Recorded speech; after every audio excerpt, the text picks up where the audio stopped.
Catastrophic घटना ने मानवता को पृथ्वी से मिटा दिया था। लेकिन इस विनाश के तुरंत बाद एक हाईटेक भूमिगत बंकर के अंदर एक रोशनी जल उठी।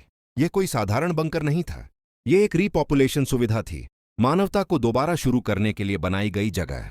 बंकर के अंदर एक ठंडे निर्जीव कमरे में 63,000 मानव भ्रूण लंबे समय से सो रहे थे, लेकिन उनकी देखभाल करने के लिए कोई इंसान नहीं था।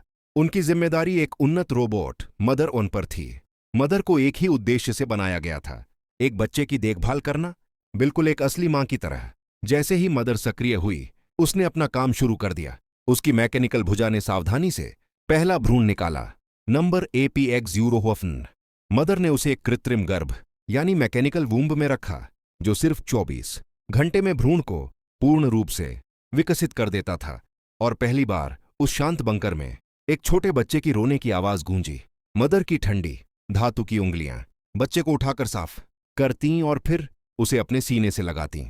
मदर के सीने से जुड़े हीटिंग पैड बच्चे को गर्म रखते थे। जब भी बच्ची रोती, मदर के सीने में लगे स्पीकर से एक मानवीय आवाज में लोरी गूंजती, जो उसे तुरंत शांत कर देती।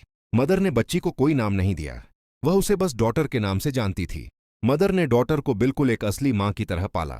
वह उसे अपने हाथों से खाना खिलाती, चलना फिरना और बोलना सिखाती, उसकी हर इच्छा पूरी करती। बच्ची बिना मदर की कहानी सुने सो भी नहीं पाती थी। वह सिर्फ उसकी मां ही नहीं थी, वह उसकी टीचर, गार्जियन और दोस्त भी थी। डॉटर ने कभी कोई इंसान नहीं देखा था, इसलिए यही दुनिया उसके लिए सामान्य थी। लेकिन जैसे जैसे वह बड़ी होती गई, सवाल भी बढ़ते गए। वह अकेली क्यों है? उसकी तरह और बच्चे क्यों नहीं हैं?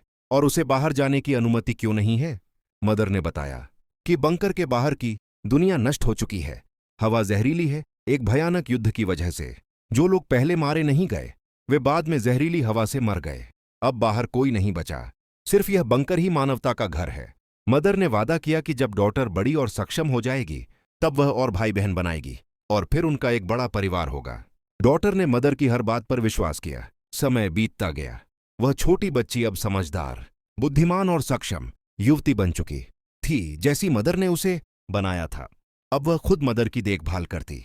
मदर के किसी भी हिस्से में खराबी आ जाती तो वह उसे प्रोफेशनल की तरह ठीक कर देती। मां बेटी का रिश्ता और भी गहरा होता गया।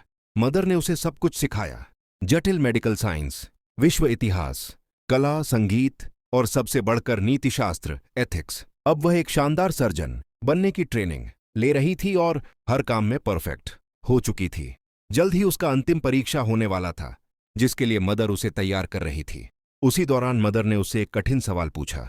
सोचो, तुम डॉक्टर हो, तुम्हारे पास 5 मरीज हैं जो मरने की कगार पर हैं। हर एक को एक अलग अंग चाहिए, लेकिन अस्पताल में अंग मौजूद नहीं है। संयोग से तुम्हारे सभी अंग उनसे मैच करते हैं। तो अब तुम क्या करोगी? क्या तुम 5 लोगों को बचाने के लिए खुद को बलिदान कर दोगी? डॉटर ने जवाब दिया, जरूर मदर, लेकिन क्या यह सही है कि मैं अपने आप को उन लोगों के लिए बलिदान कर दूं जिन्हें मैं जानती भी नहीं? अगर मैंने अपनी जान देकर उन्हें बचाया और बाद में वे हत्यारे